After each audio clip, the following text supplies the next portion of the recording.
Hey folks, rinimt here, and welcome back to Final Fantasy XIV Dawntrail. We are still working on role quests. We are near the end. In fact, we're on the last one, and then we have the overall quest. We are on Mage. So, power forgotten.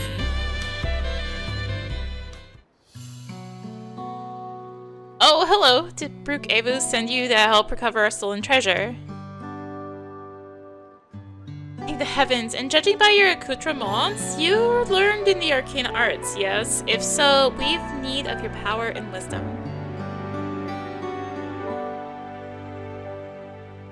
Truth be told, it is wisdom that we require most. You see, even though the treasure has been guarded by our people for generations, we know little of its true nature.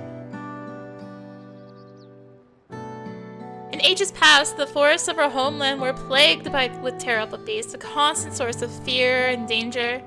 To combat this menace, our mages spent many moons researching the treasure known as the Perch of the Apex. Upon unlocking its secrets, they were able to drive the monsters from the woods, bringing peace at last. With the threat all but eradicated, our forebears forbade any further use of the treasure and enshrined it within the village.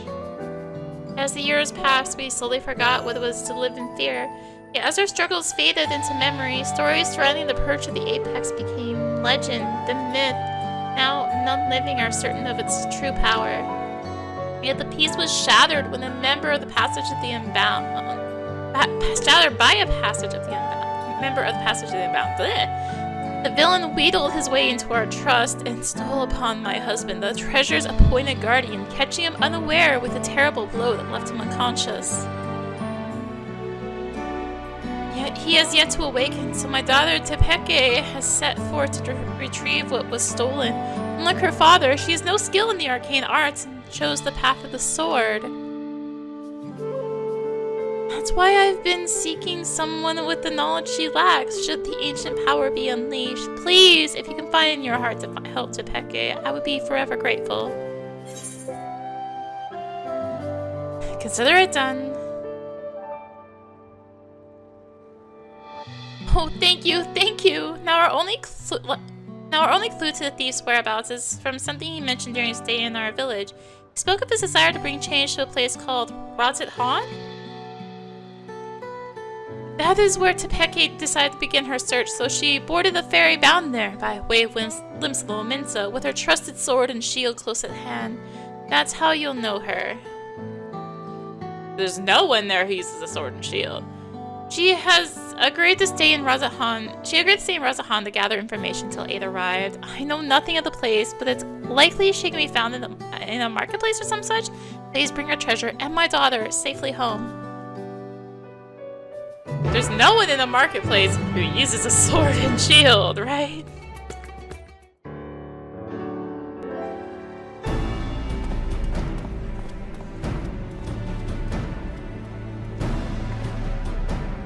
Oh, are you looking for me?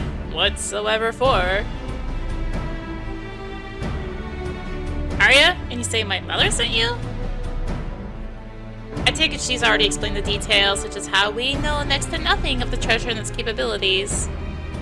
We have only the legends passed down through our forebears to go on. They speak of a Taravi droll of an owl that once terrorized the forest, whose soul is sealed within the Perch of the Apex.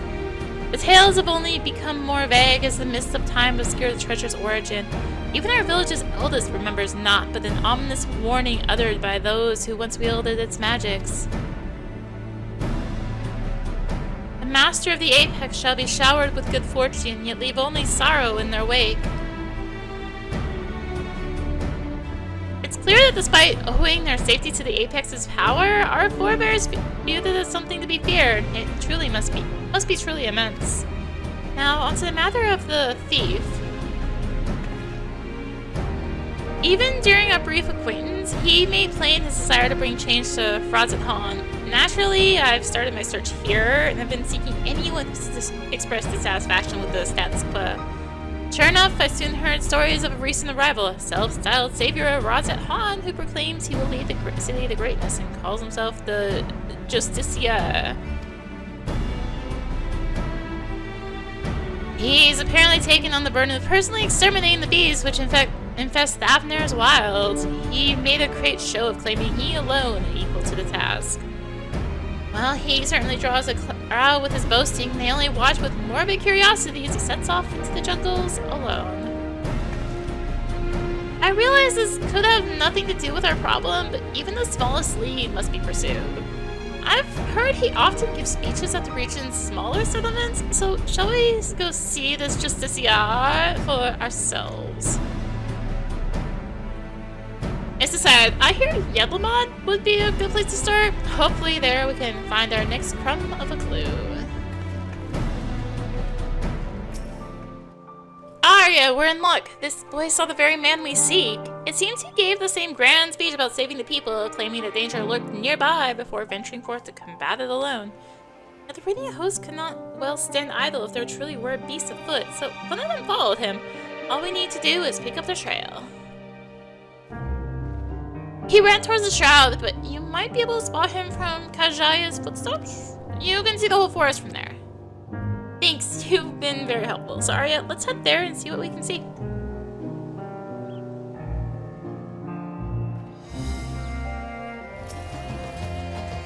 Now then, let's begin our search. Since I've never actually seen the Justiciar, I suggest we find the Radiant Host soldier first. They do all wear similar armor, after all. Search your surroundings for the Radiant.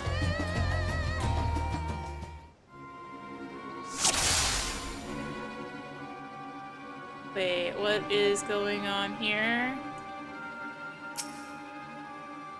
It must be him, but what happened? We better get down there quickly.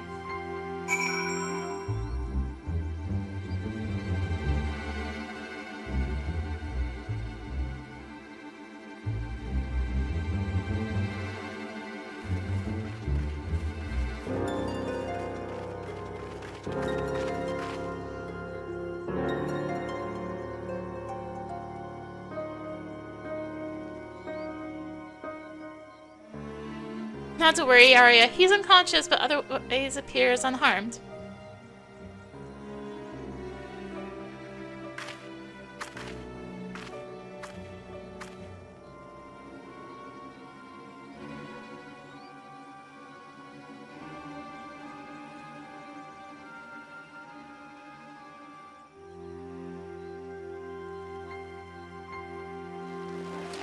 What happened?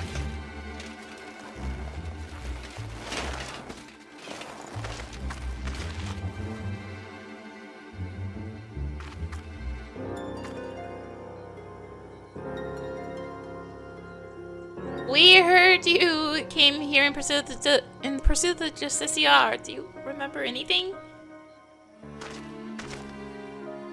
Yes, I eventually found him. He was confronting that fiend that now lies dead.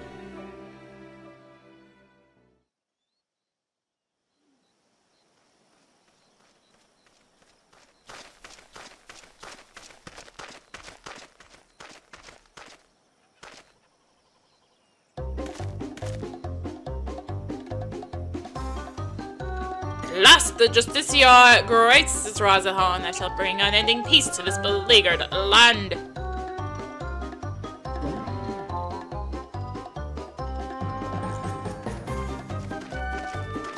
You are brave to follow my path if you indeed possess the mettle to even consider the terrors which threaten our home, let alone stand against them.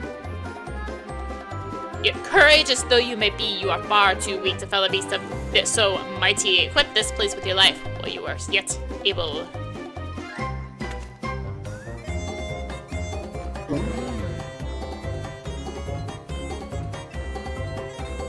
I am of the Radiant Host. If I ran from such meager prey, I would become a laughingstock. How bold to look death in the eye without flinching. I doubt not your conviction to defend Razadhan, yet I believe it pales before mine.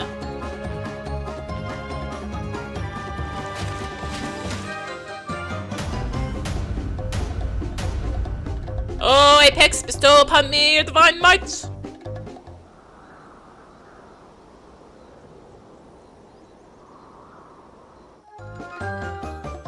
Do you not heed my call? I require your power more than ever! Is something supposed to happen? Yeah, why? Am I yet unworthy? Or mayhap there is a button I must press?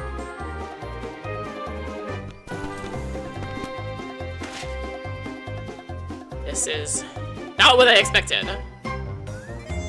Stand aside, I'll dispose of this pest. Just give me a moment. I know this okay, fool. Come on, you moldy trick it work. Transform me into a hero, Rosin Horn.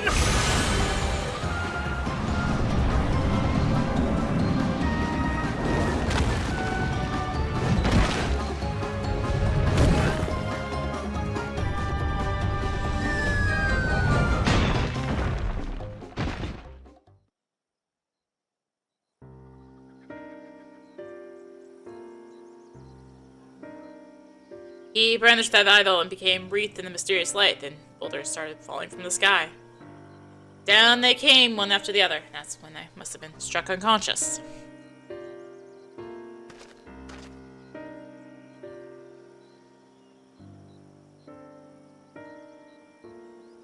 I recall only faintly, but I heard the man mumbling quite excitedly, as if he had come upon a sudden revelation, or as if he was overtaken by madness.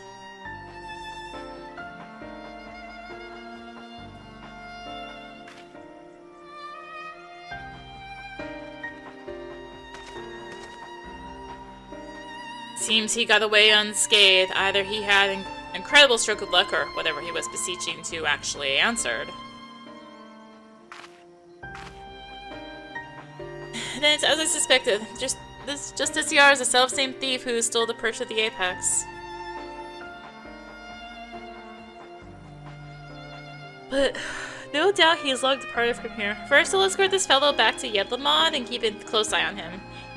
Head wounds can have dreadful after effects.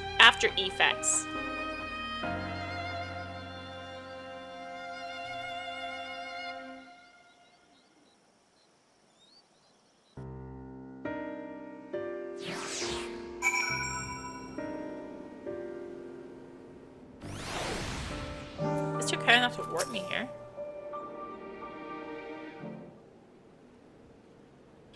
Soldier made his way to Rosin Horn to make a formal report, and what an odd report it will be. His accounts seem to align with the legends of the treasure's powers. The wielder escaped unharmed and brought ruin to those around him. Could those falling rocks have been a freak accident? I'm not so sure. You won't believe it! He came back!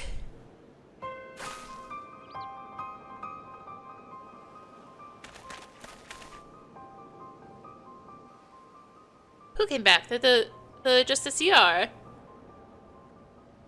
Yes, not long after you left. He said he'd be able to monster that knocked out the Radiant, and he was laughing his head off. Did he really do that? Is he really stronger than the Radiant?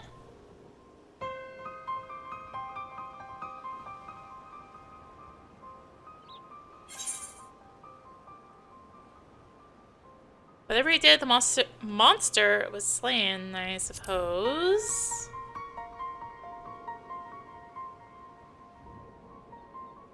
Well, my maid can't stop talking about him. He wants to be just like the Justiciar. My mom and dad weren't happy about that, though. I advise you and your friend to look for a different role model, but we thank you for telling us what happened.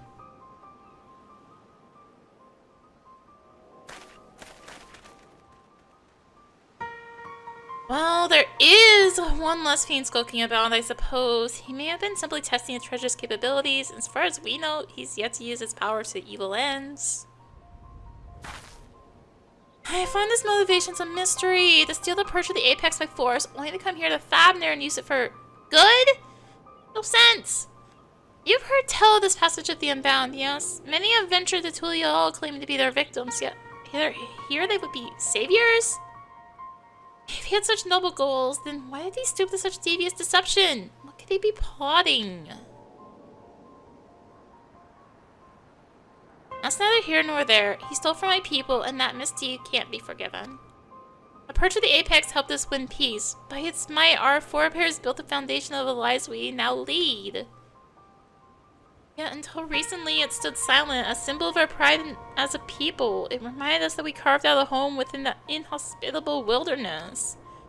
Being trusted with his protection is a great honor. I was so proud of my father when the elders chose him. So proud to be his daughter. But since the day it was stolen, some of the other villagers made their disdain towards him only too clear. I couldn't bear it. That's why I must get it back, to restore my village's pride and my father's reputation. There's still so much we don't know about the Justiciar, but we have to assume he's learned to wield the Apex's power. I can't say whether those falling rocks have anything to do with it, but I won't discount it outright.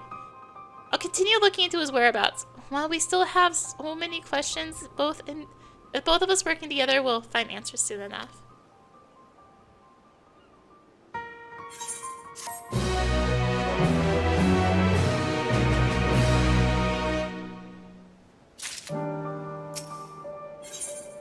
A brand of justice. Arya, I'm afraid there have been some developments that are less than encouraging. News of the Justiciar's actions have spread throughout the city, and with each retelling his deeds become more valorous. Younger citizens in particular seem to view him as something of an idol. Despite the creatures he hunts posing no real danger, he would paint them as mighty beasts in need of felling. Of course, the Radiant hosts are far too busy to trouble themselves calling every pest to cast a sideways glance at the city's gates.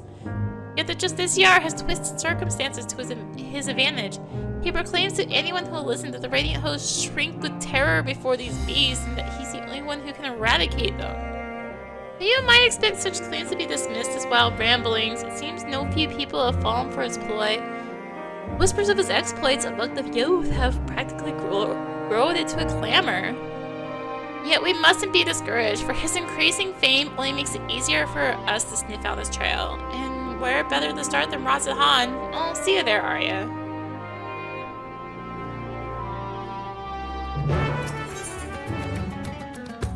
Given how large the city is, let's split up to cover more ground. I already have a destination in mind, the High Crucible. I hear the alchemists there can concoct all manner of tinctures and powders, including those which help in detecting traces of energies left behind by magics and enchanted tools.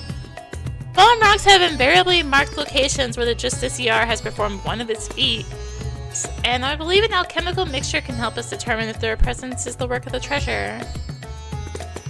I'm hardly an expert in such concoctions though, so I'll seek the advice of the High Crucible.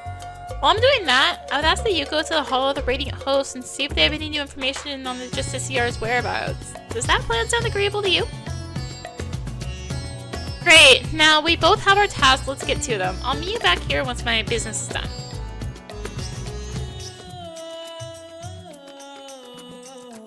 I'm tired about hearing about this Justiciar. His popularity among the city's younglings is quickly becoming a cause for concern. As we might refute his claims that the Radiant Hosts are allowing monstrous beasts to run amok unchecked. You know how young minds are, impressionable and difficult to change once set. We initially disregarded him as a boastful eccentric, but his alarming sway over the populace can no longer be ignored. We are at present considering whether to open a formal investigation into his activities.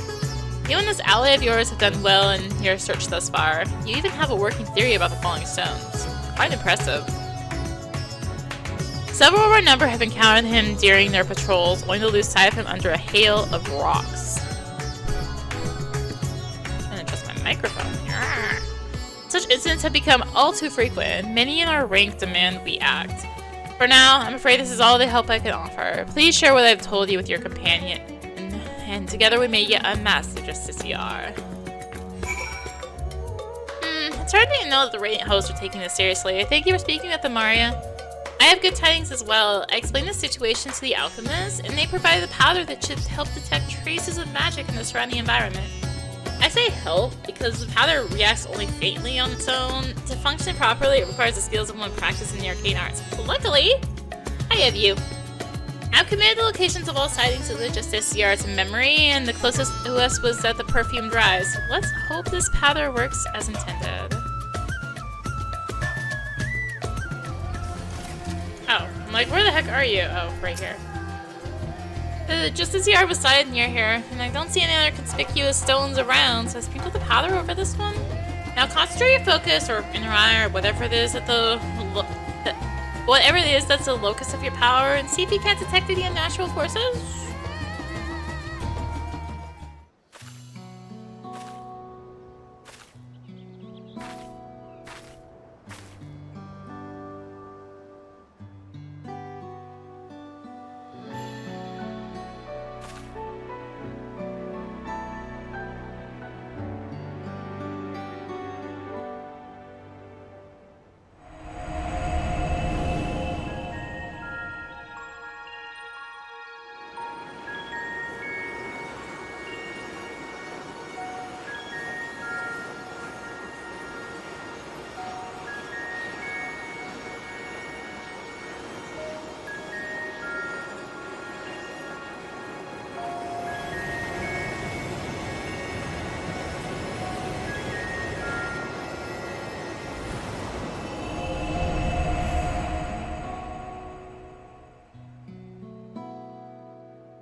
So, were you able to detect anything?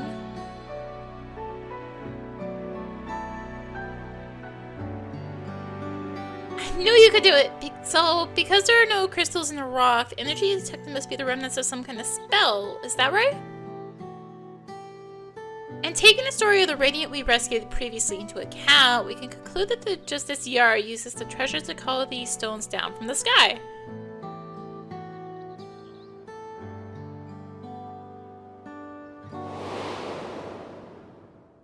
At least we now have an inkling of his true nature. Even so, not every question has been answered.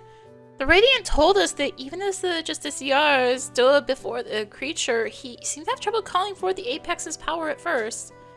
My father once said that the perch of the Apex is much like the wand he used to weave his magics.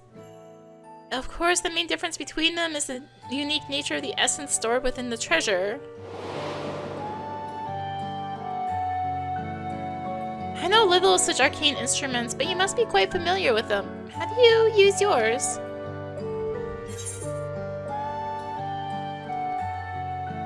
I rely on sheer willpower. And now I suddenly can't see? What the heck? Why did it just become like... Oh yeah, it's bright as day. To like... dark. I see. If determination and intent are what's required, I dare say that Justice Yar has his share, if little else. Even with all his fervent yelling, it took a while for the rocks to appear from the sky. I suppose the perch of the Apex possesses some unique method of activation. I spoke to the representatives of the other tribes about their treasures. No one mentioned special techniques being required. Not that the relics should have much in common to begin with.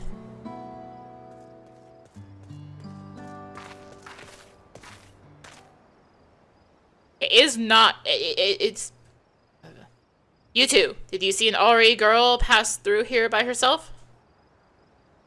I'm afraid not. What happened? Wait, I recognize you both. The hero of the final days and a recent visitor from Tyrell. Apologies for the imposition, but may I beg your assistance? It's all that Justice Yar's fault. The girl said she was off to join that fool's crusade and ran out of Yedlama before anyone could stop her.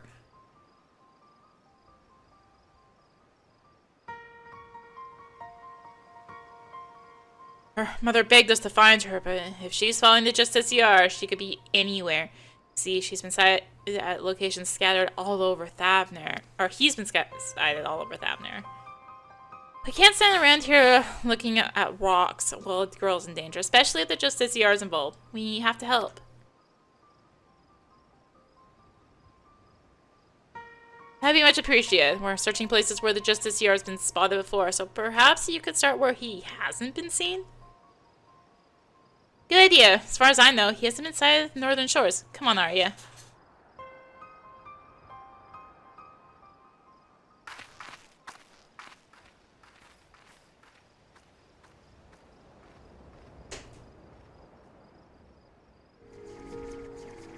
If I could see, it would be a fantastic day. Oh, there's the Peke.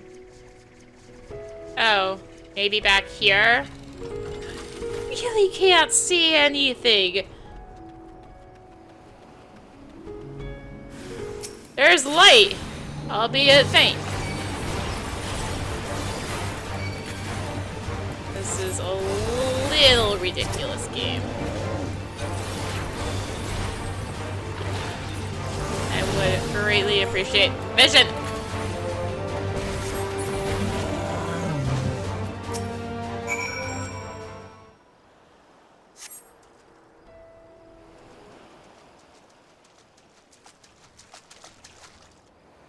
I heard fighting, so I came as fast as I could. It's a good thing you arrived in time to save the girl. Thank you, miss. Thank you. I'm glad you're safe, but your mother must be worried sick. You shouldn't have wandered off like that, especially not to look for a trickster like the Justice Yar. What? You mean he's a bad man? Yes, exactly. He stole an important treasure from my village, and now he's using it to make himself look brave. But he needs to kill the monsters to protect us. That's no excuse for stealing. He might have fooled you younglings, but the Radiant hosts know what he's up to. He said he saved us from the monsters. He's our hero. Radiant said we shouldn't be scared, but we all know that Justiciar is the one who keeps us safe. We don't need the Radiant anymore. No hero can save the world alone.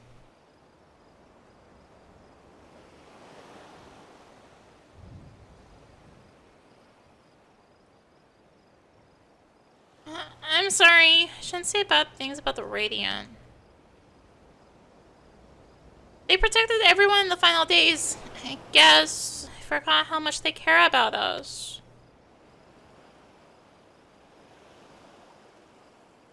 I'm sorry too. I shouldn't have spoken to you like that after all you've been through. You say that Justiciar is a thief and a trickster, but I hope it's not true. He's my hero. Well, I'd best escort her back to Yedlamad. I'll meet you there later, Arya?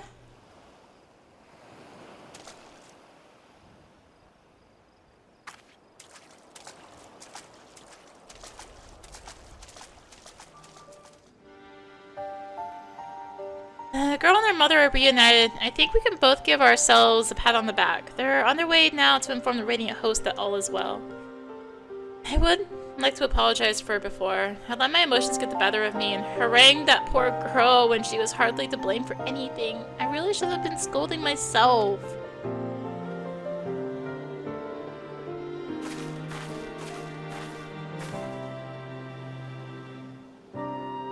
Arya, there's something I neglected to tell you before. The man who now calls himself the Justiciar came to us in the guise of a worldly merchant. He's eager to ask about the Perch of the Apex and its history, and was equally eager to tell him, not even considering what he might do with the information. I'm so proud of my father for being appointed as his guardian, as I suppose I was trying to impress this stranger out of sheer vanity. Vanity led to my father being attacked and treasure being stolen from under our noses. I have no choice but to make amends for my mistake and bring it back. Yet some are convinced that the Justiciar acts only to serve the greater good. I couldn't accept that he might not be as rotten as I thought and lashed out at the wrong person. From now on, I can't let my emotions cloud my judgment. I must remain calm and look at the facts for what they are. And the facts say that the Justiciar has done no harm to the people of Thavnair. Even so, the organization he serves, the Passage of the Unbound, is evil to its very core. If his actions at my village are not villainy, I don't know what is. The situation is fraught with contradictions. I still don't know what to think. What about you, Arya? Even if he hasn't attacked anyone, his actions are stirring unrest. I agree. He speaks of justice and heroism with great bluster, yet there's something we're missing. Thank you, Arya, for your wise words. I sometimes find it difficult to keep my heart from skewing my perspective, so I'm grateful that you are here to help me see clearly.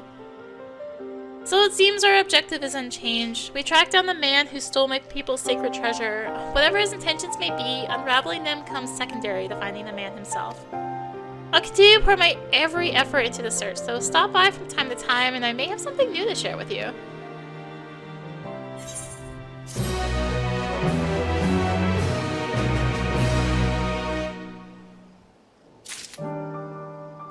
Alright, I'm going to have a small cut here until it's daytime again.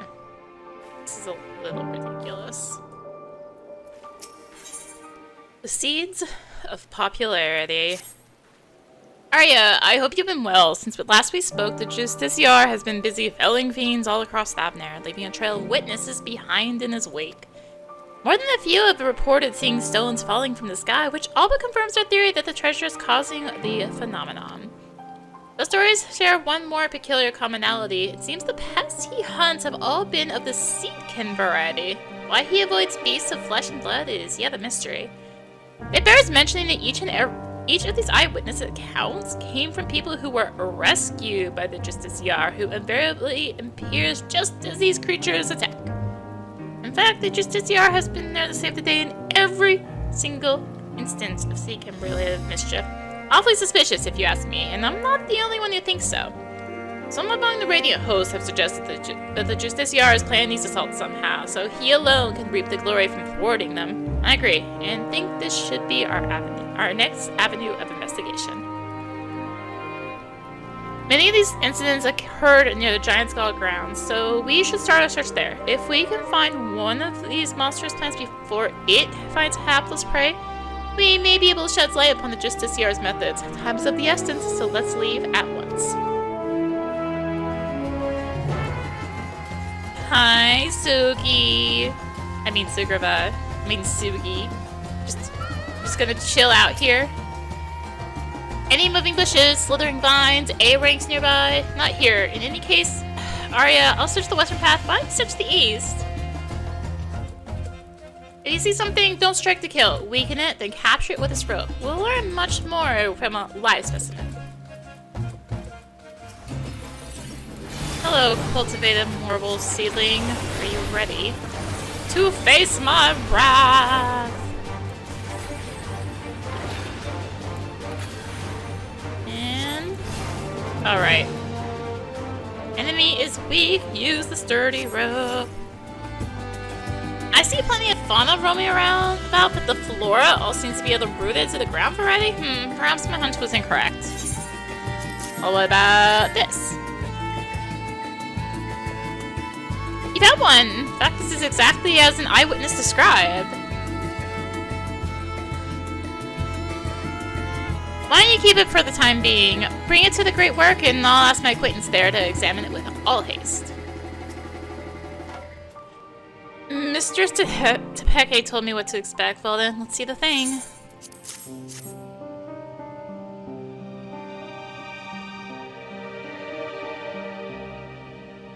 Oh, I didn't expect to be so diminutive. If Mistress Tepeke's intuition is correct, then I expect some interesting discoveries are in store.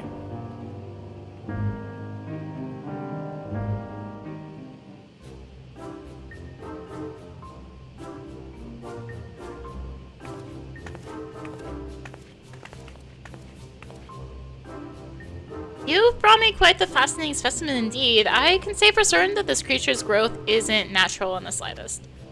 Biologically, it's still but a sapling, as you can tell by its size. It is the result of a specific alchemical mixture which is used to spur the growth of seeds and mycelium to an unnatural degree. Agents have a side effect of making the creatures more aggressive, which explains why such a small specimen would so boldly attack beings larger than itself.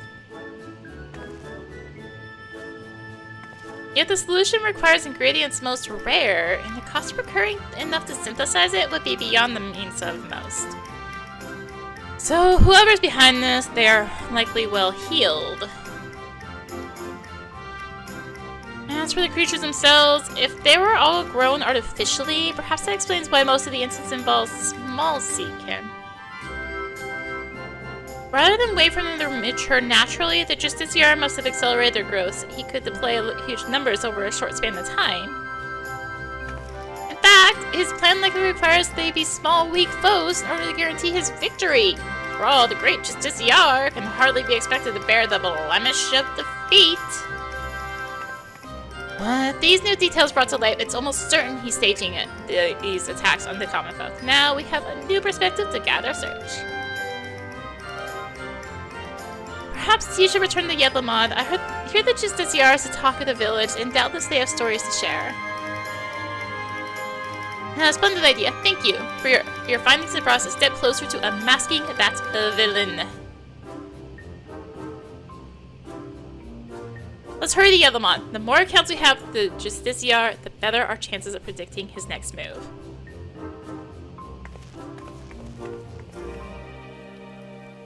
Rest assured, the raiding hosts are well aware that Justiciar every day we receive more reports of him combating beasts in the surrounding wilderness. These encounters are never on well-traveled roads, it seems. They occur in remote regions that we scarcely patrol, along routes that are only used by a small number of merchants and porters. We've concluded that the Justiciar either has uncommon knowledge of the behavioral patterns of these creatures, or that he keeps in close company with a merchant who travels those obscure paths. Oh, you're hungry to learn more of the Justiciar? He's amazing! I was lucky enough to catch a glimpse of him on the road leading here, facing down a fearsome creature. I don't know how he did it, but he called down rocks from the sky to knock that thing flat. Radiant hosts were away on patrol, so if he hadn't come to our rescue, that brute would have marched right into our homes. Shouted that he was the savior of Razathan and even waved at me. Oh, he looked so impressive with the sun shining behind him. It's not been recently, because it's raining. Anyway, hello, watchful man. Don't tell me you come chasing out that half-baked savior. The younglings might be taken in by his honey words, but anyone with experience can see he's nothing but a charlatan. I have a story to prove it. A merchant I know took a tumble as he was transporting his goods. Not long after comes the justiciar, looking chivalrous as you please in the shining armor. But did he offer a helping hand? No! He ran off with a nary a glance backwards. And you go on about slaying beasts, but a real hero would never ignore someone in need, even if they were just suffering from scraped knees and a bruise. There you go. Arya, do you have a moment? I'm having a little trouble here. I sought this merchant out because I was told he dealt with the alchemist in the great work. I thought he might know something about the justiciar, but when I asked, he's been like this ever since. I apologize. I was surprised he would ask me about that. Madman! What connection could he possibly have with me? The fiends he fights are grown with rare chemical materials, and we think he may be staging these encounters. Does he deal in such wares? I wonder if you might know how he came into their possession. I don't know what you're talking about. I've never spoken to that man. I very much doubt that. Perhaps it'll be more receptive to questioning from you, Arya?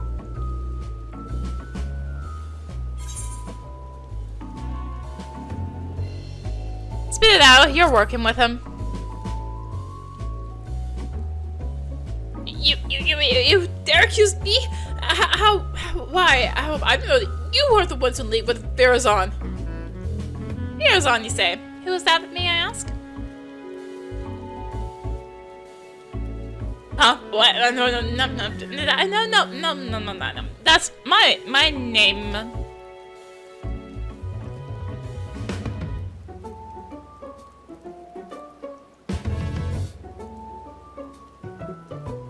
I'd be a fool to continue this charade any longer. My son Verazon is the one you all know as the Justiciar. To be suddenly confronted with his litany of misdeeds, I quite lost my composure. You're his father? Didn't you know how he came into possession of such rare materials and knowledge? He stole them from me, my most valuable materials and my precious maps. I was the one who chose to hide the fact, and I bear the blame for the consequences. Why can you tell us about him as a person? Verazon was obsessed with tales of legendary heroes, even from a young age. I paid a great deal of money to have him tutored in the art of the bow. He became quite skilled at it, in fact, but not quite as skilled as his arrogance led him to believe. Due to this, and perhaps a lack of ambition, he never aspired to true greatness. So he came to rely upon fanciful equipment and exotic potions rather than honing what skill he had. Pain me to see him fall into dissoluteness, but he broke no counsel. So several years ago, I gave him enough coin to support his lavish lifestyle and told him never to speak with me again. He didn't, until but recently, when he darkened my doorstep once more. And that was when he stole your goods. Although I would have willingly given them if he had but asked. He was rambling almost incoherently, saying that his heroic deeds as a justiciar caught the eye of someone named Apiahi, leader of the Passage of the Unbound, whoever they are. He claimed that under the guidance of his newfound allies, he had attained a great power enough to eclipse all heroes who have come before and shall come after, as he put it. It seems he gives what money he still has to these people. I think that for all his fanciful words, he has only deigned to grasp at hollow glory, all at the expense of Razathan. There's no greater shame as a father. Given what we know of the shadowy group, they most likely aim to sow discontent through Verazon's deeds. He may be so blinded by his own desire for adoration he can't see whose hands are pulling his strings. You're saying that he's being used? That's true, that I can no longer remain silent, despite what shame it may bring. I see now that sharing my story might be the only way to save my son. Indeed, I suggest you tell the Radiant host at once. Of course, we'll be pouring our every effort into stopping him. Thank you for giving me direction. I didn't imagine there being one in this way.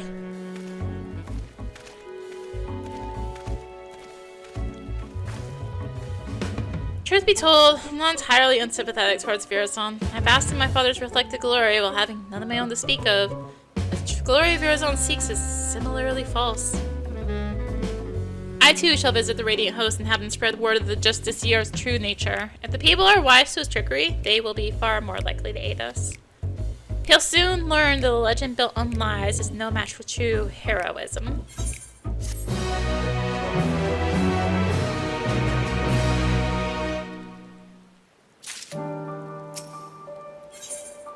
Floundering Flame.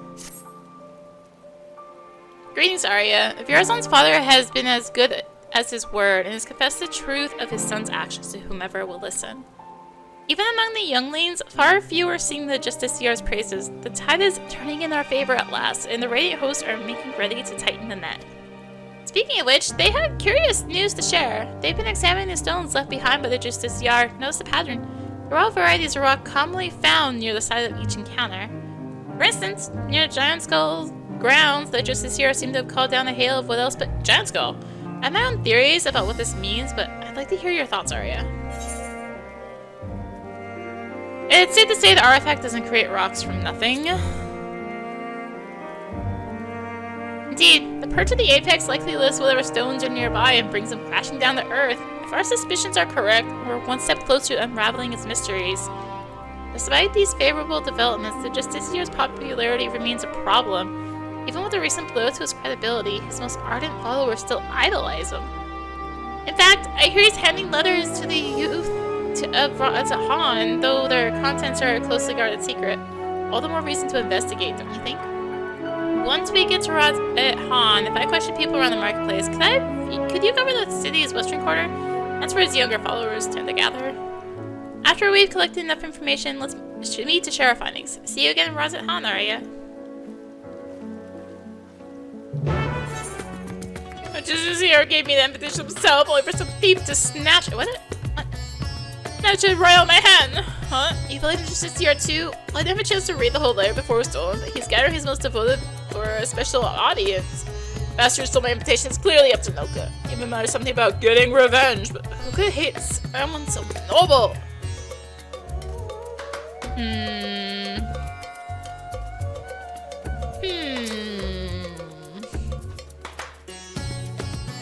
Oh, you're one of those who's always following its Peke around. I heard she's spreading rumors about the city's savior. I won't let her harm his reputation any more than she already has, so I have nothing to say to her lapdog. Yeah, I know about the letters. Me and my friends didn't get one on the grown-ups get angry if we talk about the Justiciar. Guess what? I heard Zashal talking about him over at Mered's Mehan. He had a big grin on his face, too. Does that mean the Justiciar isn't a bad man, like the grown-ups say? Most useful clue points to the merchant Zashal having some connection to Virazon. He was last seen near Mered's Mehan. Speaking. Haha, it's true what they say, a fool and his guilt are soon parted.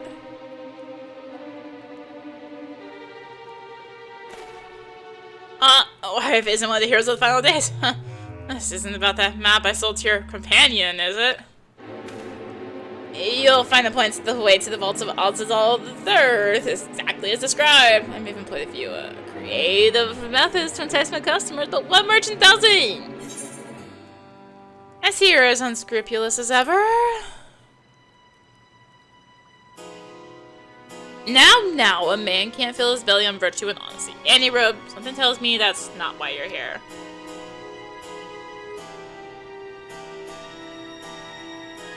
You're after the Justiciar? Your trust of Corey is unusual, to say the least. But perhaps I can help you along it. A young man came asking for a map to open the way to Thavnair. I sold him every map I had, assuring him that the one he needed was among them. I suppose he found it, as I hear those letters were handed out containing a copy of a map. Dare say that young fellow was Justiciar himself, and he's playing a clandestine meeting in the Uznair canals. Mind you, it appears he has no shortage of enemies, and no doubt they'll try to interfere. Thankfully, Razahan isn't known for large-scale criminal organizations, but that hasn't kept the less scrupulous citizens from dirtying their hands when times are desperate. From what I hear, bandits seeking to rob trade caravans keep running into the Justiciar doing fiend-felling exploits, causing their raids to end in failure. Like as not, they'll try to infiltrate his group of followers and settle the score. And that's where my knowledge of the matter ends. If you're wondering where the meeting place is, all I remember is that the spot marked in the copied maps is somewhere in the shroud of the Samga. So, does that answer your queries? Those in support of the Justiciar didn't seem surprised when I told them of his misdeeds, but still they were reluctant to betray him. I'm sure I've had no luck. What about you, Arya? Your investigative abilities never seems to amaze me. As for this gathering Virzon is planning, I expected some scheme to prop up its flagging popularity. Even so, many of its devotees are younglings ill-equipped to make the perilous journey to the meeting place. If they have any sense, rather than attempt to travel there directly, they'll stop at settlements along the way to rest and confirm the route. You said the map led into the Shroud of the Samga, yes? That means Palakistan is the closest settlement. I hear many took refuge there during the final days, and it's now a bustling town in its own right. The arrival of more people with hardly raised eyebrows making it the perfect place to avoid unwanted attention while they make ready. We should head there before they leave on the final leg of the journey. I was right, Arya. Many of the youths are carrying pieces of parchment. Those must be the letters. It seems my reputation has preceded me. Our suspected followers clearly avoid me whenever I try to approach them. Still, we can use this to our advantage. None of them would dare leave Palakistan while there's risk I might follow after. I will keep watch over their comings and goings, but we'll make sure to leave obvious blind spots. If one of the Justiciar's followers attempts to escape the village, I need you to go after them. Now, I'm a vantage point that affords a good view while keeping you hidden. Once you've started pursuing our unwitting target, I won't be far behind. Oh, not up above, down here.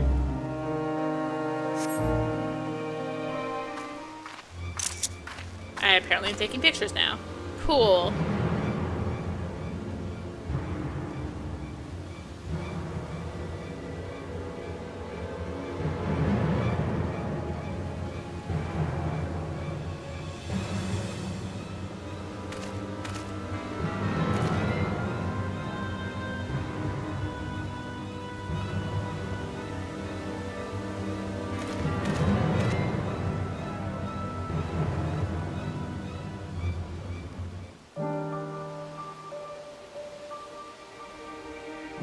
Follow the young man from a safe distance. The objective will end in failure if you are noticed or fall too far behind. If we fail, blah blah blah blah blah. To follow the map. Hello, sir.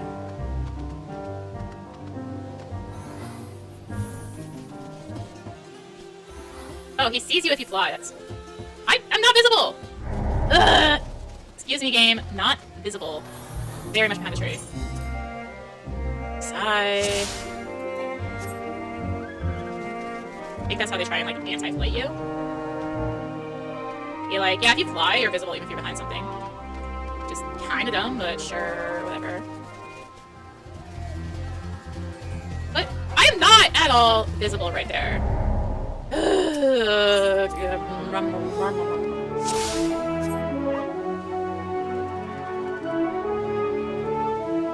I'll use this tree, I guess. This is gonna count as too far behind. Because that tree betrays me. Following, normal. Yeah, no one's following, alright. Need to hurry. And away he goes.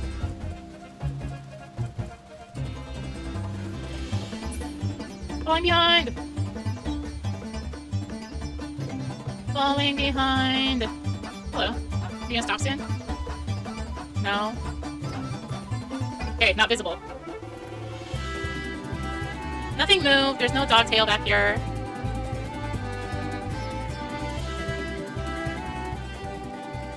Everything is... Oh, good thing there's no hunt right here. The map points here. Oh. There's my spot. Yay! Follow quest. Yay!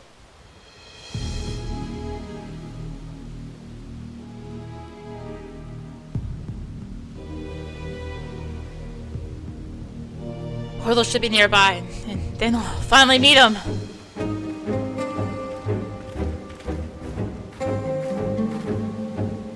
What? You're the hero who saved us in the final days. What are you doing here?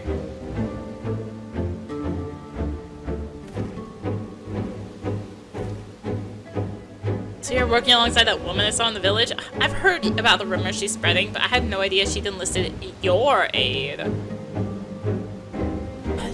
Just this year saved me, you see. I was transporting goods for a local merchant who was too miserly to even hire a proper escort. A ferocious creature ambushed me, but my savior appeared from nowhere and saw off the beast. I owe him my life. That's why I came here, to see if there's any truth to the rumors. But now I understand. I'm in over my head. I'm going back home. Here, you can have the map. I trust you to take the measure of the Justiciar and to share the truth with us all.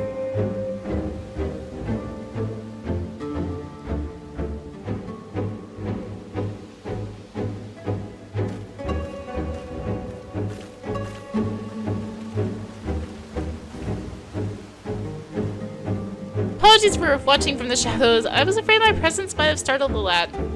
I was able to hear what he said, though, and his gratitude towards Justiciar seemed genuine. I said the other followers feel similarly. Well, now that we have the map of our own, let's open the portal and confront Virazon.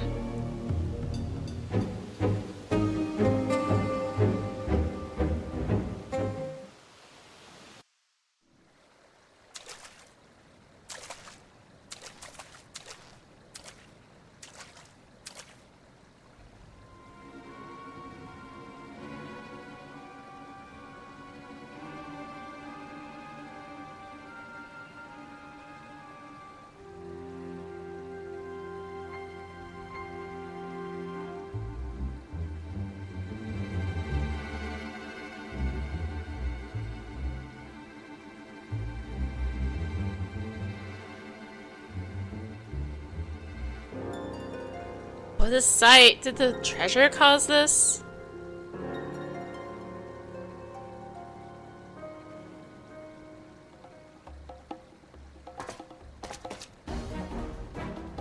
Oh my! If it isn't the hero who saved Razahan, nay, the world itself. I never expected someone so wanted to attend my audience. I'm honored nonetheless.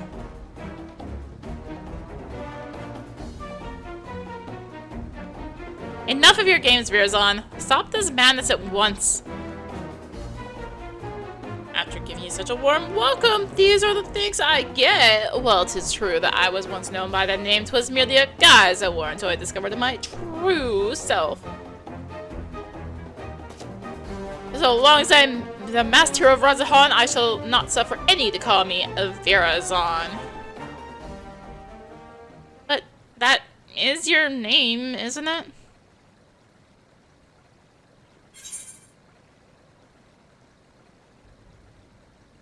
Why don't I drop the act and try being a true hero?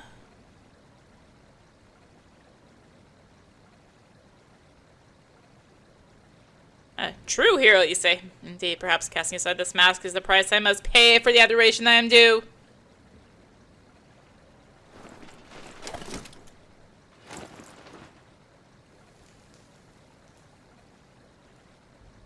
Very well, my name shall ring throughout rods of the hall. Let it be known that Justiciar is Virazon, and Virazon is Justiciar.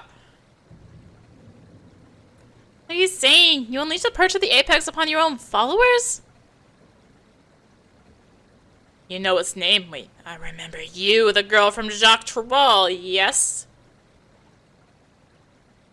Your village's artifact is not discriminating in its wrath. Some among my followers harbored wicked intentions, and it brought sorrow unto my enemies. But if the true of heart caught in the aftermath were merely unfortunate. But they believed in you, even though you tricked them. What kind of hero are you?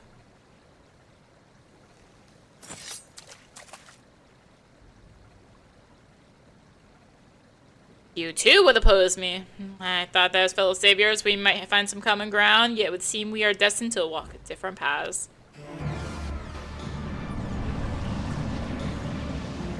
Now face with unknown peril, a great fervor rages within me.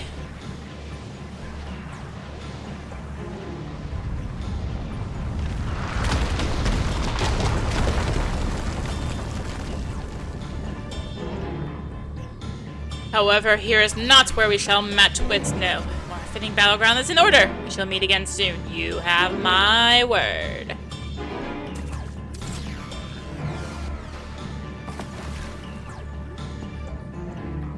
Ah, shut up!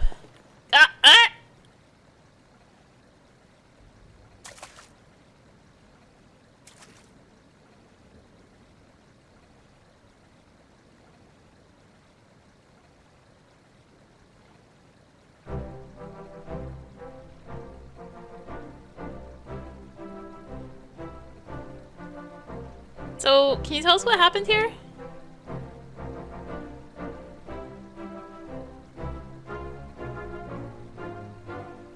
He gathered us all around and made the grand speech, claimed he was the hero that would drive back the flood of fiends threatening Thavnair. Then he spoke of his anger at the recent rumors. He told us to go forth and repair his damaged reputation so that the people would love him again. He became quite impassioned, in fact.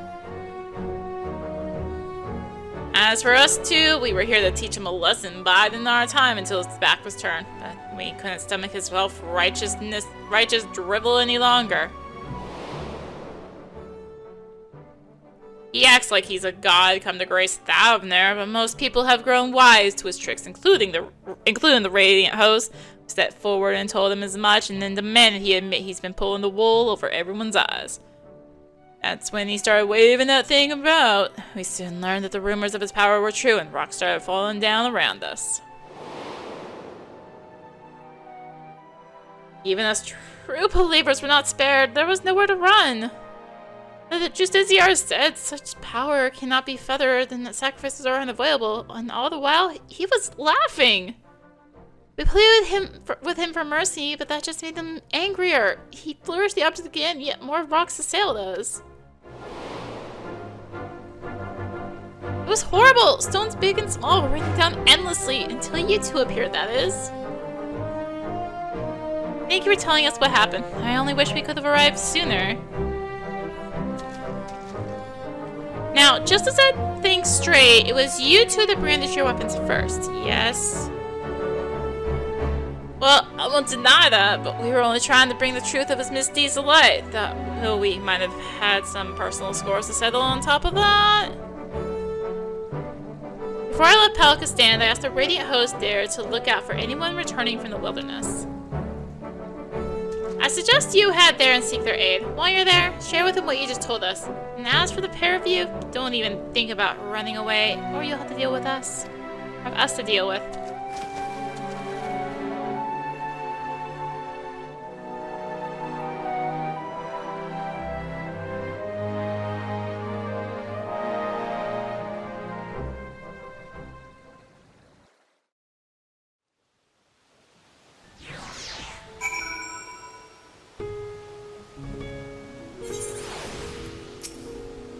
Everyone who has returned to the care of the Radiant host. As for the ruffians who meant to attack Verzon, it seems they have a history of violence for which they may soon answer. Several among Verzon's followers were dealt serious wounds, but we can be grateful that none lost their lives. It's exactly as the old saying describes: the master of the apex shall be showered with good fortune, yet leave only sorrow in their wake. The part about the sorrow certainly seems true, at least. We can but hope that Verazon's spell over the people will be broken at last when word of what transpired here becomes common knowledge. Let that buoy our spirits as we return to Yel'Thamad.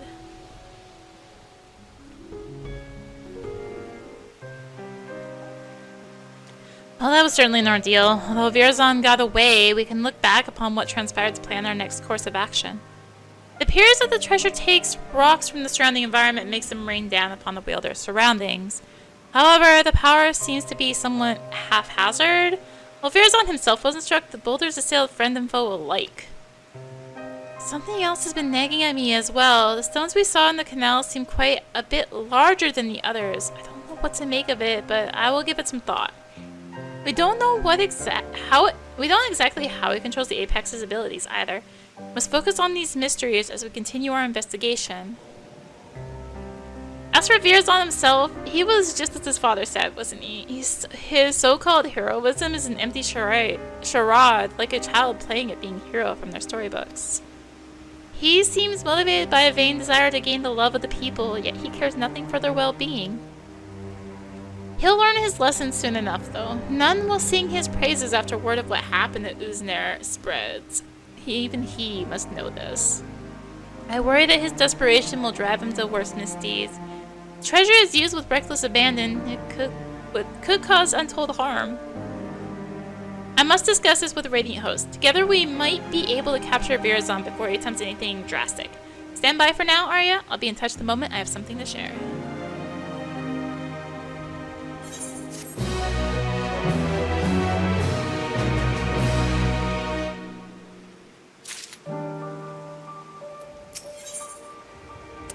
I'm gonna be a million short, aren't I?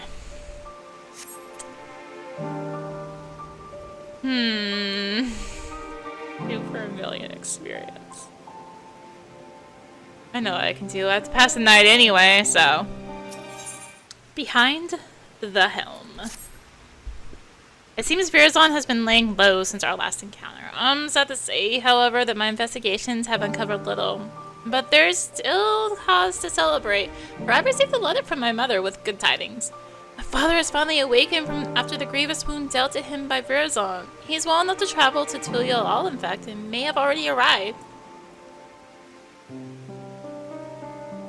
Of course, I'd love nothing more than to go to him, but I pledged not to return until I had the perch of the Apex in hand. Besides, I am soon to depart with the Radiant Host to try and sniff out Virazon's whereabouts before he acts out of desperation. That's why I asked that you go in my stead. As Treasure's guardian, no one living is more knowledgeable about its history than he. If you share with him all that's transpired since we began our search, he may be able to point out something that we've missed. I know it's a lot to ask, Arya, but the safety of Thavnair depends on it. And please, give my family my regards. My mother should be able to tell you where in Tulial my father is staying. Once you're finished, let us meet in the Aetheryte Plaza in Radz-at-Han to share what we've learned.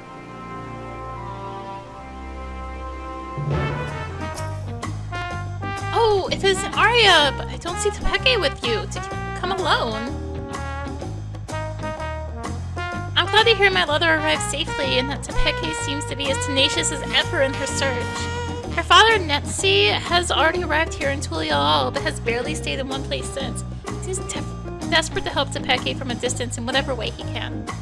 He told me he was traveling to the Piarion plain in search of information.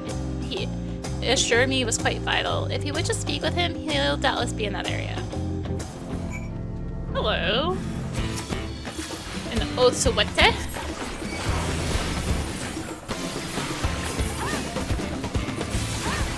Let's just beat you up alright quick. Now we have new accessories that we can do a little bit more damage. Also new tools. I didn't even get to use because it died before I could use it.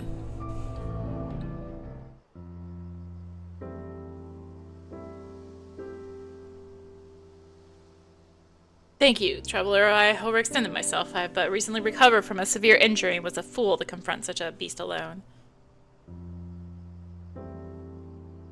So you're Arya I've heard so much about. You're the Arya I've heard so much about. I owe you many thanks for all you've done to recover the perch of the Apex. News of your progress in Thavnair is most heartening. Despite my position as its guardian, I never knew it could rain down stones from the heavens.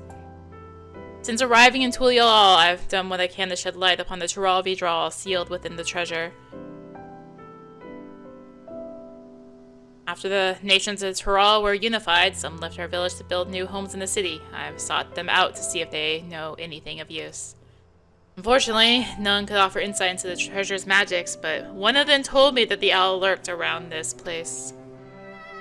Since Role Vidral sealed within the perch of the apex was once an owl, it seemed logical to pursue such a query. I thought perhaps I could glean something about the ancient beasts from their behavior. Like as not, some fundamental aspects remain the same even after transformation. But having heard your account, there is one fundamental difference that stands out. As far as I'm aware, no owl native to these lands possesses the ability to hurl rocks, large or otherwise. No doubt that Role Vidral gained this power following its metamorphosis. I do believe, however, that it would retain an owl's core instincts, that one you fought didn't strike unprovoked. Instead, it watched me from afar with fear in its eyes. Well, this is normal behavior for most animals. I was surprised by how suddenly it descended upon me the moment I started approaching. It sensed danger and attacked preemptively.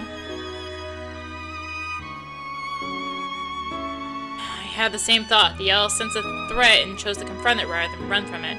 The same impulse may have driven the Role Vidral.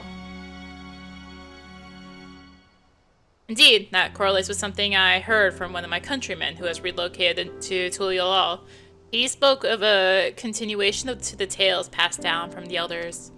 No hunter's arrows could fell the apex. It was struck down in a storm of its own wrath, made wild by a heart of fright. Thus was it sealed away at last. Now, judging from the owl's behavior, I can theorize that the treasure is activated when its bearer senses danger. According to the story, this power can easily get out of hand if its bearer is panicked. Of course, this theory must be tested first. Verazon will certainly use the perch of the apex again. When he does, ask that you and Tepeke pay special attention to the circumstances leading to its activation. You have my thanks. Though I am to admit it, I have yet to recover from my long convalescence.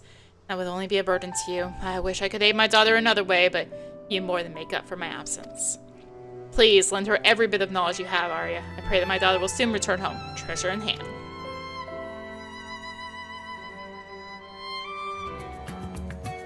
Arya, you came just in time. Verazon has shown his face in Razathan. You can tell me about your journey to Tulial later. For now, come with me.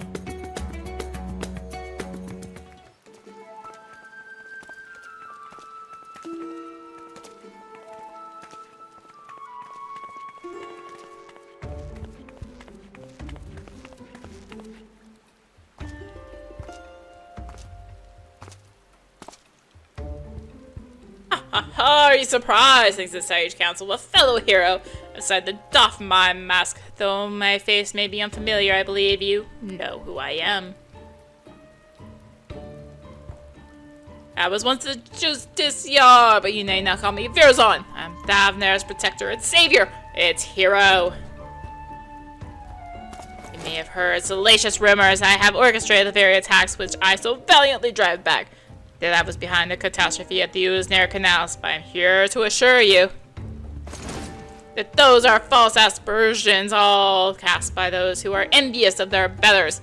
Give my life for this fair city and its people, and I would give more still if I could. What should we do? It might be best to lock him up before this gets out of hand. Wait, we don't want him running down rocks with all these bystanders around. For now, we keep a careful eye on him. All I ask is for your respect, your adoration, a dream held by all but realized only by the few. And I would be one of those few. I've proven myself worthy of being your savior now. With the entire city watching with bated breath, I shall declare my intent to reach even higher.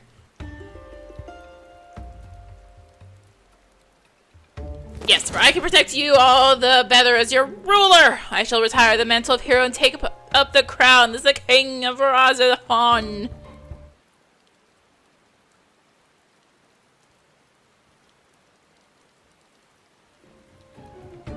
Bastard's gone mad.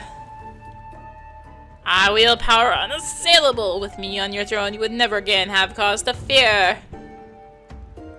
We all would live in peace. All would shower me with love. They would shout it through the heavens, and from that love would spring a new Razathan, a greater Razathan.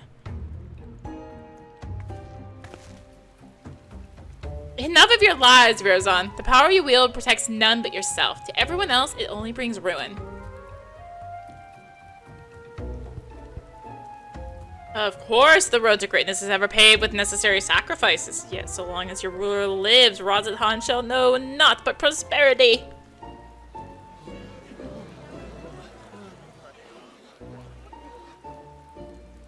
You think you're better than Master Vritra? He bore the city and his people on his back while you look fit to collapse in the way of your own armor.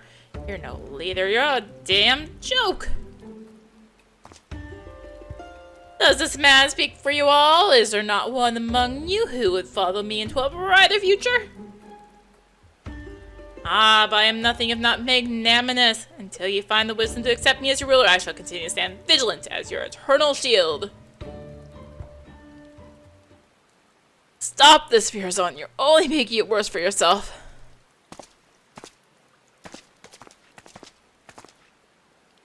Can't you see you're becoming a laughing stock? Give up this facade and answer for your sins. Do so now, and the Radiant Host may yet grant you mercy.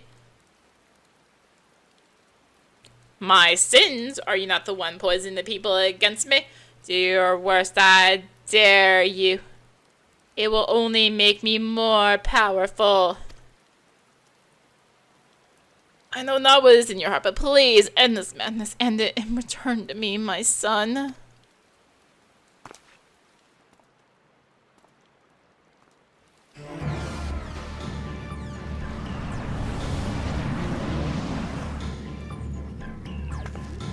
Don't get any closer! You two, why are you?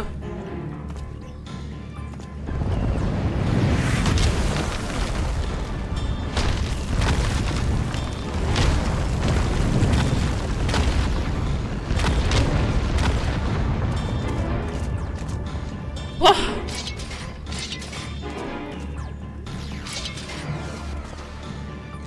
Don't! If we fight here, there's no telling how many innocents will be wounded.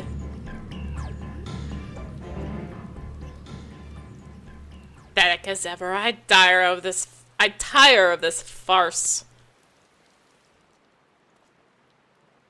I've declared my intent to become king of Razadhan. As for you two, this is no place for a battle between heroes. We shall meet again, mark my words, and then we shall decide who is the mightier.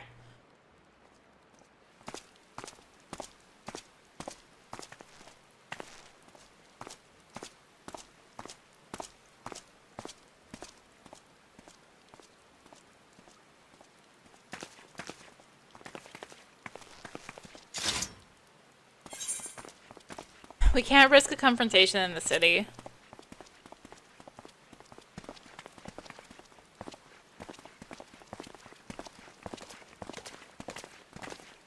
You're right, of course. As much as I hate to see Virzon walk free, we've yet to ascertain the extent of his powers. Now we must bide our time. Notice that despite all his proclaimed love for his people, he didn't even look back at them as he retreated. Perhaps he couldn't bear to look them in the eyes, or one of them, at least.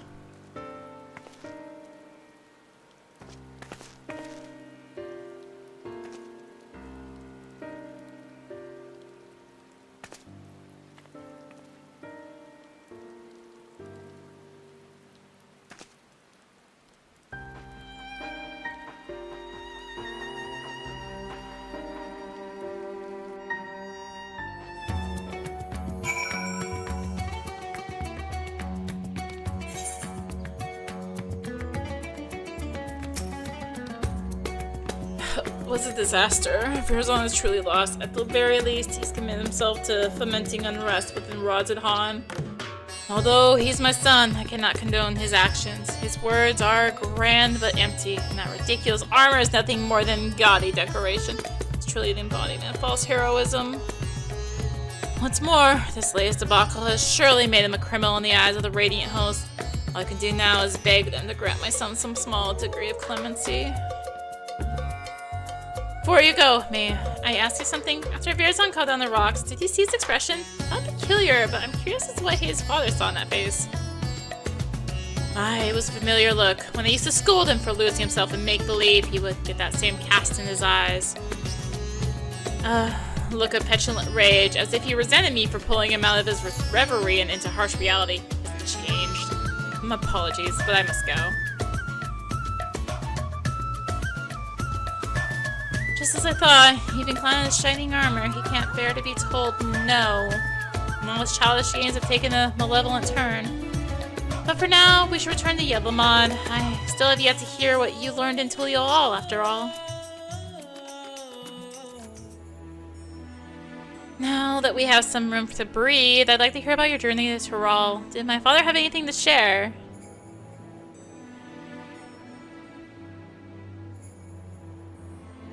I'm heartened to know he's well enough to go chasing after owls and such, though I wish he'd take more care. Thank you for saving him, for bringing me his theory concerning the treasure. If it really is triggered by a sense of impending danger, that might explain why Virazon had trouble using it the first time. He wasn't truly afraid of that small fungi until it was almost upon him. Also explains how he can wield the Apex's power despite having no training in magics. It responds to emotion, not intent. So much is falling into place. He goaded the Radiant to apprehending him because he knew the threat would be answered. You saw how nonchalantly he quit that plaza, almost as if defying someone to stop him. So Virazon truly believes himself to be untouchable. I think his words and deeds align with the theory well enough. As for that curious fragment of the story, it seems to imply that the Tyrol lost control in a panic. Perhaps its strength grows in proportion to the danger it senses, and when that danger is too great, well, so it happened at the Uznir canals in Razathan. You were present both times, as were others who wished Virazon ill. Both times we saw stones much larger than we've seen before. Now I understand why he's so eager to face you. An opponent of your caliber will strike fear into Virazon's very core, and that fear will summon a power greater than any he's ever known. Power enough to bring a hero to her knees. Or so he thinks, but we know better. We'll use that arrogance to our advantage and bring him crashing down to the earth. Although we may have to contend with falling rocks for a time, in a straight fight, he'll be outmatched. So we strike fast and we strike hard, until that fancy armor is nothing more than mangled steel. Although you may prefer to put your foes to sleep and whatnot, we know he has an arsenal of alchemical concoctions at his disposal. Imagine using sleep. That's why I suggest a bit of good old-fashioned brute force. While you unleash your most fearsome destructive spells, I'll be your shield. Don't even think of holding back.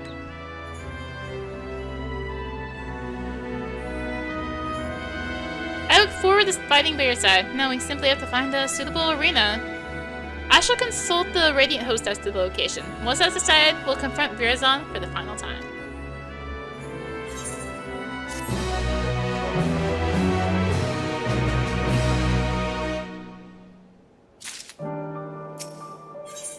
Heroes and pretenders. You'll be pleased to know the Radiant hosts were most helpful in finding a place to fit for a duel. When I saw it, even I began to believe our encounter would be one for the songs. Speaking of which, it seems your name is on the lips of all and sundry. That people already consider you the true savior of Razathan and believe you will bring Virazon the deceitful to justice. We apologize for putting so much weight on your shoulders, but something tells me you're used to it. The final showdown will take place in the mountain pass leading to Kaja, where great crystals will stand as witness to its conclusion. Suitably romantic and suitably isolated. Radiant hosts have spread word throughout Thavnair that a hero has arisen to challenge Virazon, and his pride will force him to answer. The entrance to the pass is at the Giant Skull grounds. Let's head there at once to await his arrival.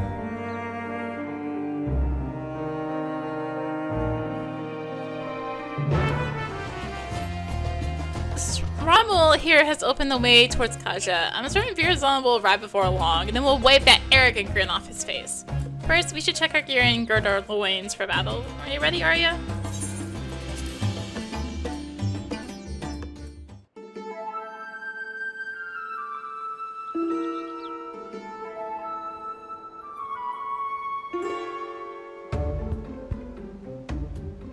There he is.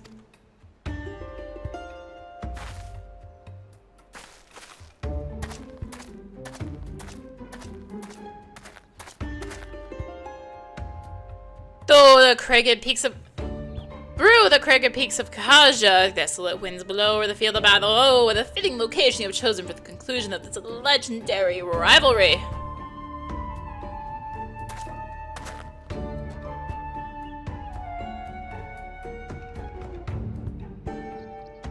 I was right not to face you before, and environs unsuited to a struggle between titans. Now my patience has been rewarded, my heart races in anticipation.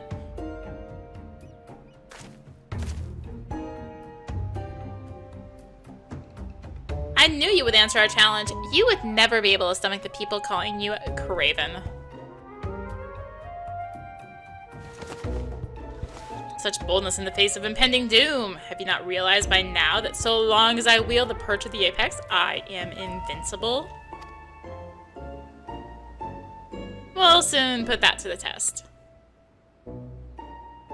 You rely too much upon stolen power. It deludes you. You claim to be a savior to the people, but they have seen through your lies. Even your own father can scarcely bear to look at you.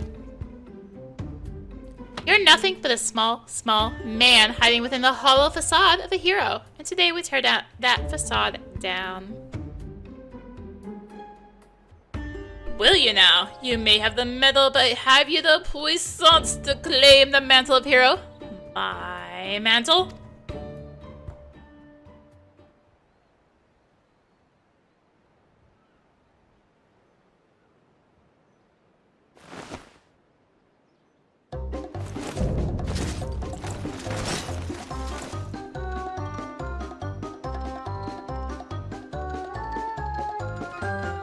Time for words to pass. Follow my lead.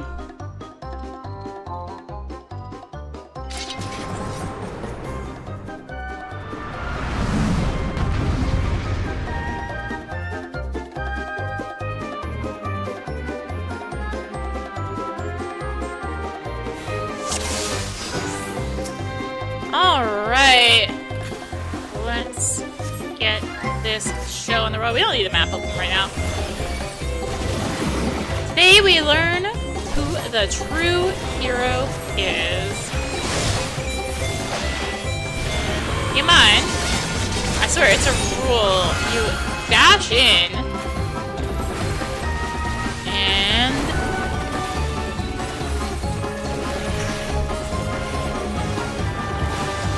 run or be crushed, and the enemy goes on you.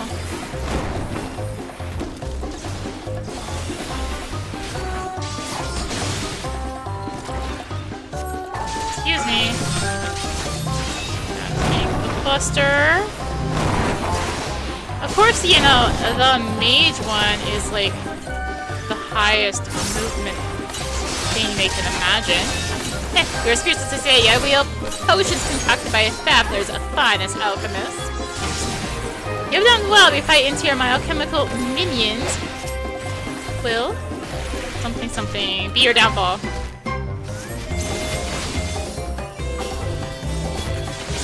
I'm in the stack. I don't feel like moving my camera. I think it's close enough. Oh, I don't need to keep AoEing. Yeah, so the Mage one has like the highest movement of all the quests here apparently, because what's a black mage, right? Feed them already, but of course, with this it will end so quickly. Yeah.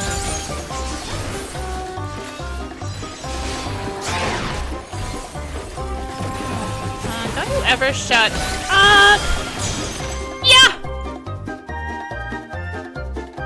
What? My armor! My armor!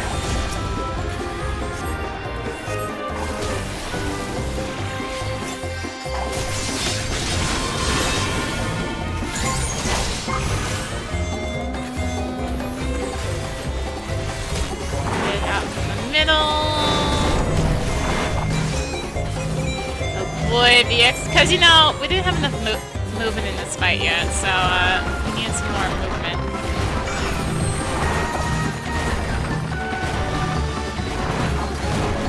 So here's some more movement, because, haha, black mages.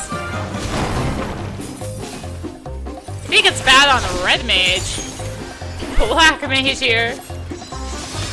Not the greatest for Picto, but Picto just does damage. Not me, I'm meant to be king! Okay, let's avoid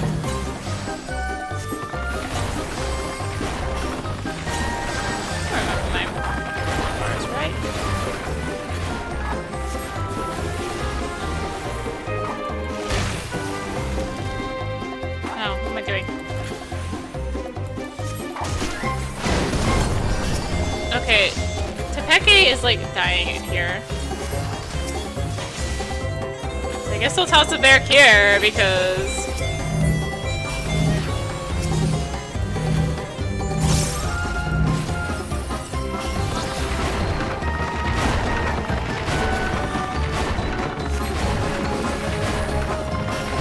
I want to go into melee combo.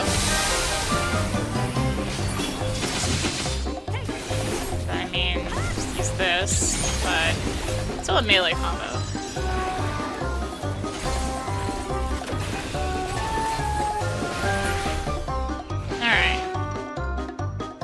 We both have grievous wounds. Perhaps we should consider this a draw? You have lost spears on. Lay down your weapon. Yeah.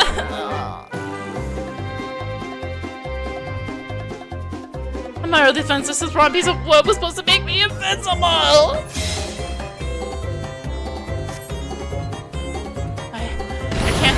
Move the artifact.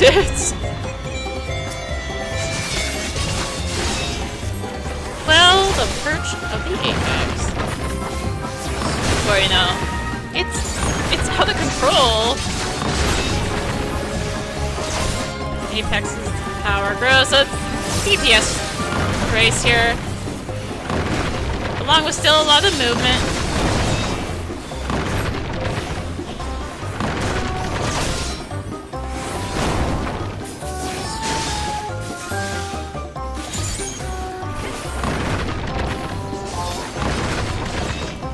I'm a hero! Someone save me!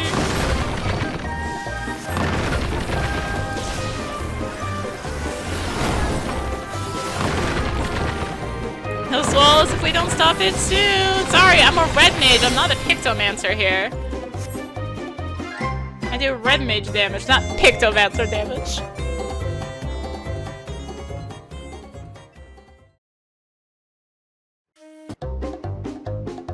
That was weird music.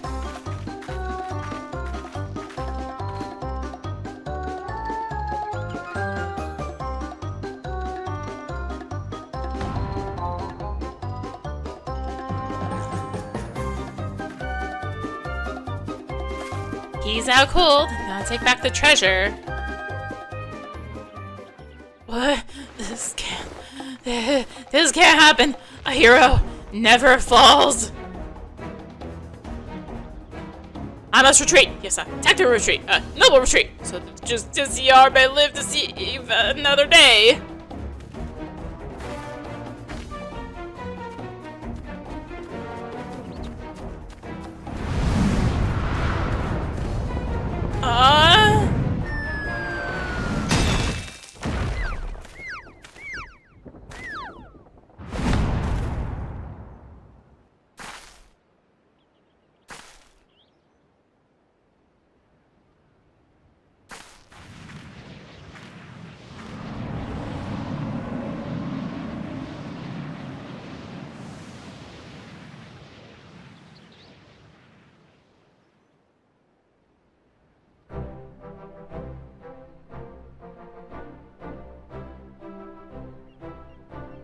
I suppose the apex wasn't finished yet. And it seems that Virazon, in his cowardly haste, neglected to look skyward. Was an unfortunate accident.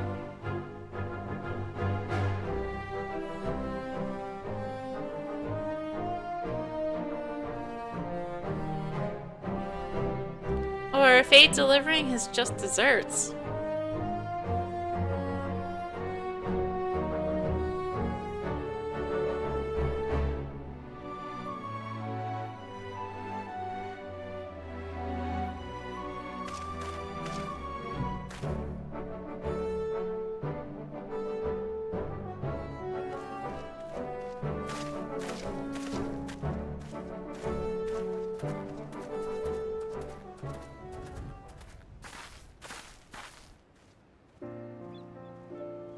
He claimed to be a Rodzethan savior, yet he sowed his only discontent among its people.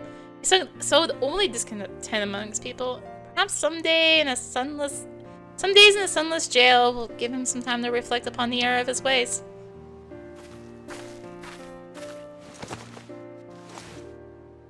And now, I've finally recovered the perch of the apex. Thank you for coming this far with me, Arya.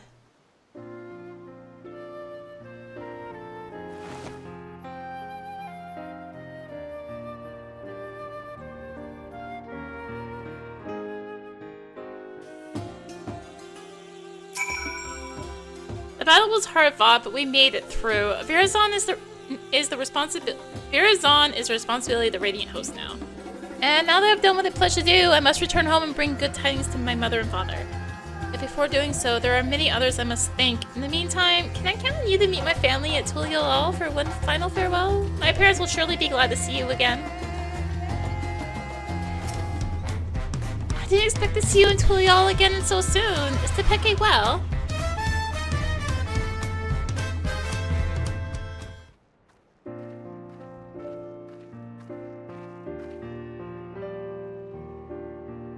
She really did it! The man who stole our sacred treasures will answer for his deeds. Father! Mother, it's good to see you. I'm sure Arya's already told you what happened. I couldn't have retrieved our treasure without her. So we've heard. Yet Arya told us your wits and bravery were essential to your success.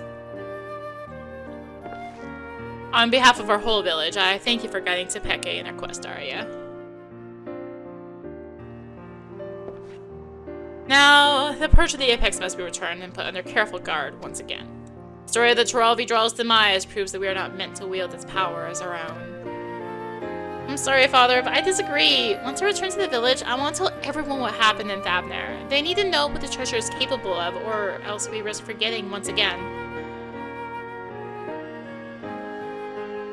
I won't deny that the Apex's power is dangerous. I saw with my own eyes what happens when it's wielded with abandon.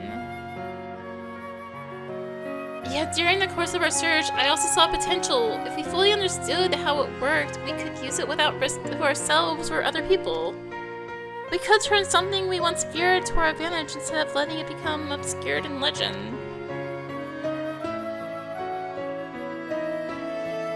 I can see a reason in that. We must be ever ready for danger, even in times of peace. Should our safety be threatened, the treasure may grant us some means to protect ourselves. But can we be trusted to use it responsibly? A great power breeds great desire. Someone with the same ambitions as Virazon may arise again, perhaps from among our own. I dare say that once I've regaled them with the rise and fall of the Justiciar, they'll think twice before following in his misguided footsteps. As our forebears relied on the legend of the Travnair's fate to forbid the treasure's use, we can rely on the story of Virazon's fate to urge caution. This time, we have someone who lived through it to tell the tale. Of course, if I'm going to be guiding people in safe use of a potentially dangerous treasure, I see no choice but to inherit my father's position as its guardian. Some may raise their eyebrows at the prospect of loose-lipped Tepeke serving as a perch of the Apex Protector, but I've grown from my mistakes. And who better to tell the tale of Virazon's and Tepeke's failures?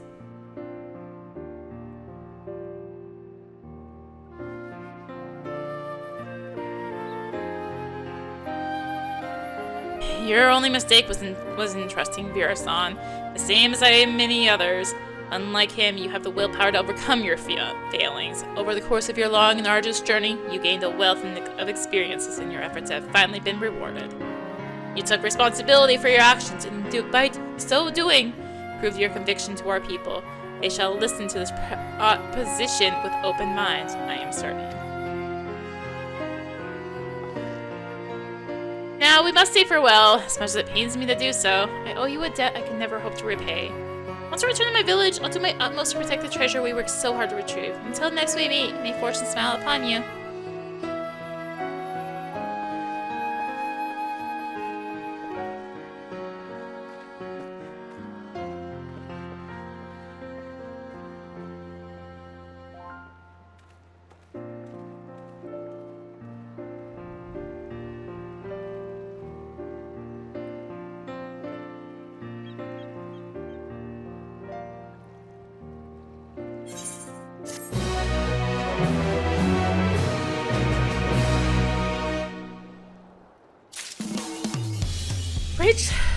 for the apex. And thus, we have done it. We have completed the role quest. But, picking up the torch, there is still the wrap-up bit that was added in 7.15. Yes, 7.15. That sounds right. To complete. So, we will do that next time. So thank you for watching. If you enjoyed the video, consider tossing a like, comment, and maybe subscribe. Click that bell for notifications. Also, be sure to check out the description below. Various links, social media, Discord. Come hang out. Get notifications there as well. And until next time, this is rinimt signing out. Bye!